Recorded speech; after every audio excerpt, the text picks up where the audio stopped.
और खबरों की शुरुआत करते हैं शहर की बड़ी खबर से। शहर में आज 29 नए कोरोना केस दर्ज हुए हैं संक्रमितों के, और 29 नए केस के साथ में अब वडोदरा शहर में संक्रमितों की संख्या पहुंच गई है 1086 पर। वडोदरा शहर में पहले कोरोना के औसतन 15 से 20 मामले दर्ज हो रहे थे, जो अब बढ़कर 25 से 35 हो गए हैं। आज शहर में 29 मामले दर्ज किए गए।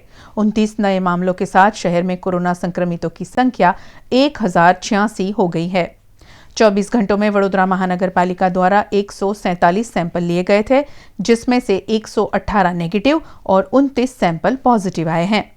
वडोदरा महानगर पालिका द्वारा आज भी कोरोना वायरस से मौत की संख्या 0 ही बताई गई है। 9 लोग शहर में आज कोरोना से मुक्त होकर घर गए हैं। अब तक 625 लोग कोरोना वायरस संक्रमण को मात दे चुके हैं। वडोदरा शहर में आज नए मामले अटलादरा की गुणातीत सोसाइटी, आयुर्वेदिक 3 रास्ता के अनुराधा पार्क, बावामानपुरा, मोगलवाड़ा, पानीगेट का छिपवाड़, फतेपुरा का रानावास, मदन झापा रोड, नवापुरा का खाटकीवाड़, नागरवाड़ा का गेट फलिया, डांडिया बाजार का भालेराव टेकरी, गोलवाड़, महबूबपुरा, वाघोड़िया रोड की पावनधाम सोसाइटी, याकुतपुरा का मदार मोहल्ला, वारसिया का जीवनधारा फ्लैट, सोमा तालाब नीलांबर आंगन और ग्रामीण इलाके वडू में एक मामला दर्ज हुआ है। तालाबंदी 5 के साथ साथ अनलॉक 1 का गुजरात में आज से अमलीकरण हुआ है, जिसके साथ एसटी बस सेवा के साथ साथ सिटी बस सेवा भी आज बहाल कर दी गई। गुजरात राज्य में आज से अनलॉक 1 के तहत राज्य सरकार द्वारा कई सेवाएं शुरू कर दी गई, जिसमें एसटी बस सेवा शामिल है।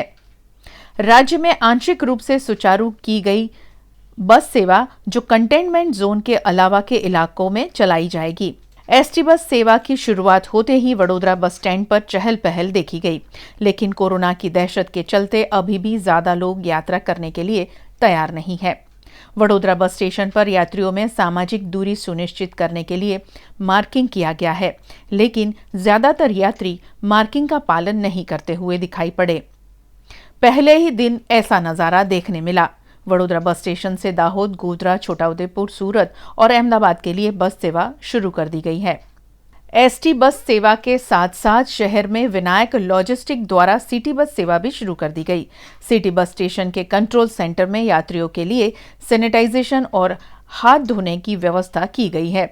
शहर के विभिन्न रूट पर बस सेवा को बहाल किया गया, ताकि एक इलाके से दूसरे इलाके में पहुंचने में शहर वासियों को सुविधा होगी। अभी 2 महीने के ऊपर हो गया सिटी बस बंद होने से। अभी आज से सिटी बस शुरू हुआ है, तो अभी तो 50% सिटी बस चालू पैसेंजर लेंगे। अभी 50 बस चालू किया है। अभी कल से ज़्यादा बस चालू कर देंगे। और यहाँ सबसे ज़्यादा बात यह है कि 2 की सीट में एक ही पैसेंजर बैठेगा। 34 की सीट है तो 70 बैठेगा, 40 की सीट के 20 ही पैसेंजर बैठेगा। और यहाँ सैनिटाइज भी रखा है, ऑफिस के बाहर भी रखा है, कंट्रोल केबिन भी रखा है, यहाँ साबुन रखा है हाथ धोने के लिए, और सफाई का विशेष ख्याल रखेंगे। और सोशल डिस्टेंस वही महत्वपूर्ण रहेगा। सरकार श्री का आदेश है, इसे सोशल डिस्टेंस रखेंगे। और पैसेंजर को भी अभी रास्ते में से नहीं लेंगे। यहाँ से जो बस उठेगी उसमें जगह होगा तो ही पैसेंजर के लिए बस रुकेगी रास्ते में। या तो पूरे पैसेंजर 17 पैसेंजर 18 पैसेंजर बैठ गया तो रास्ते में कहीं रुकेगी नहीं। जब तक दूसरा पैसेंजर बस से उतरेगा नहीं तब तक बस रास्ते में कहीं भी रुकेगा नहीं। अनलॉक 1 का आज पहला दिन और शहर में खुल गई है गर्मा गर्म नाश्ते और चाय की दुकानें। लोग गर्मा गर्म नाश्ता और चाय का लुत्फ उठाते नजर आए। तालाबंदी के 5वें चरण में देश के कंटेनमेंट बिना के इलाकों में काफी रियायतें दे दी गई है, जिसके तहत आज से चाय की टपरियां और गर्म नाश्ते की दुकानें भी खुली हैं। शहर के विभिन्न इलाकों में चाय की केतली पर लोग चाय की चुस्कियां लेते हुए भी दिखे।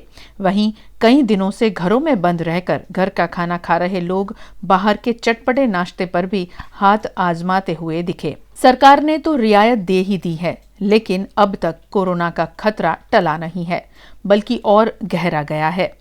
देश में रोजाना हजारों की संख्या में कोरोना केस सामने आ रहे हैं। ऐसे में हर किसी को 2 महीने की तालाबंदी को जहन में रखकर ही बाहर निकलना होगा। 2 महीनों तक घर में रहने के बाद अब बिना वजह बाहर निकलकर कोरोना को गले लगाना भला कौन चाहेगा।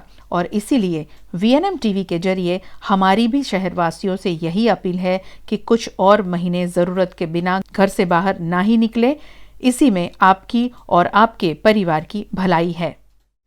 गुजरात के तटीय इलाकों पर फिर छाया है चक्रवात का खतरा। राज्य के कुछ इलाकों में तेज हवाओं और बारिश की मौसम विभाग ने जताई है आशंका। आने वाले 24 घंटे खतरे से खाली नहीं है गुजरात के लिए। एक और गुजरात राज्य में कोरोना का प्रकोप है, वहीं दूसरी ओर गुजरात के तटों पर निसर्ग चक्रवात का खतरा मंडरा रहा है। अरबी समुद्र में सक्रिय डिप्रेशन लो प्रेशर में परिवर्तित हो गया है, जो आने वाले 12 घंटों में चक्रवात में तब्दील हो जाएगा। ये डिप्रेशन फिलहाल दक्षिण गुजरात के तटों की ओर आगे बढ़ रहा है, जो सूरत समंदर किनारे से 920 किलोमीटर दूर है। इस मामले मुख्यमंत्री विजय रूपानी ने कहा है कि चक्रवात को लेकर दक्षिण गुजरात के सभी जिलों को हाई अलर्ट किया गया है। खासकर भावनगर और अमरेली जिला में नुकसान की ज्यादा आशंका है। चक्रवात का असर सौराष्ट्र पर देखने आज से ही मिल रहा है। भावनगर के मौसम में चक्रवात के चलते औचक बदलाव के साथ धुआंधार बारिश दर्ज हुई। तेज बारिश से सड़कों पर पानी भर गया, वहीं बिजली आपूर्ति भी ठप हो गई। इस बिन मौसम बरसात से किसानों के माथे पर चिंता की लकीरें खिंच गई है। बढ़ रहे निसर्ग के खतरे के चलते गुजरात के सौराष्ट्र और दक्षिण गुजरात के 159 गांव को अलर्ट कर दिया गया है। लो लाइन एरिया के गांव के लोगों का स्थानांतरण भी शुरू कर दिया गया है। ज्यादा प्रभाव की संभावना वाले शहरों में NDRF भी तैनात कर दी गई है। कल हमने एक खबर दिखाई थी, वासना रोड पर सैलून का डिस्पोजल सड़क पर फेंकने का मामला सामने आया था, जिस सैलून के मालिक को आज गिरफ्तार कर लिया गया है। VNM टीवी की खबर का असर दिखा है। वासना रोड की सैलून में इस्तेमाल में लिया गया डिस्पोजेबल सामान रास्ते पर फेंक दिया गया था। इस घटना को VNM टीवी ने उजागर किया। VNM टीवी की खबर के चलते पुलिस विभाग ने फौरन मामले में एक्शन दिखाया और जांच करते हुए वासना रोड के तक्ष कॉम्प्लेक्स में संचालित सीजर स्टूडियो के संचालक मिथिलेश शर्मा द्वारा सैलून में इस्तेमाल किए गए मास्क, ब्लेड, कटिंग किए गए हेयर इत्यादि रोड पर फेंके होने की जानकारी सामने आई। मामले पर कार्रवाई करते हुए पुलिस ने 27 वर्षीय सैलून मालिक मिथिलेश शर्मा को गिरफ्तार कर लिया है। गुजरात राज्य में कोरोना की कम टेस्टिंग के आरोप लगातार लग रहे हैं। शहर में कोरोना टेस्टिंग मामले हमारी टीम ने बात की SSG प्रबंधन से। कोविड-19 वायरस से फैली कोरोना महामारी से निपटने शहर के गोत्री और SSG अस्पताल में टेस्टिंग से लेकर इलाज तक की व्यवस्था की गई है।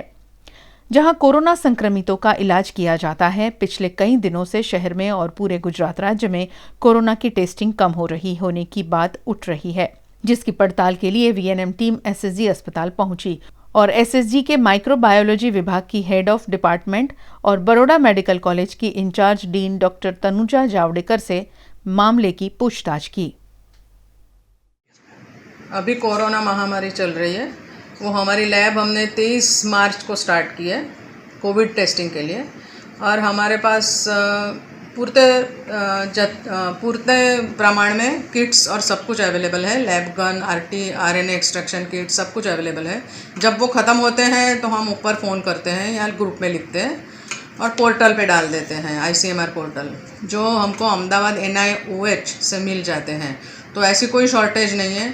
हमारे यहाँ हमारी लैब की कैपेसिटी 250 है, लेकिन फिर भी हम ज़्यादा कैपेसिटी से भी ज़्यादा टेस्ट करके 350-400 टेस्ट तो हम हर रोज़ कर ही लेते हैं। तो ऐसी किट की कोई शॉर्टेज नहीं है।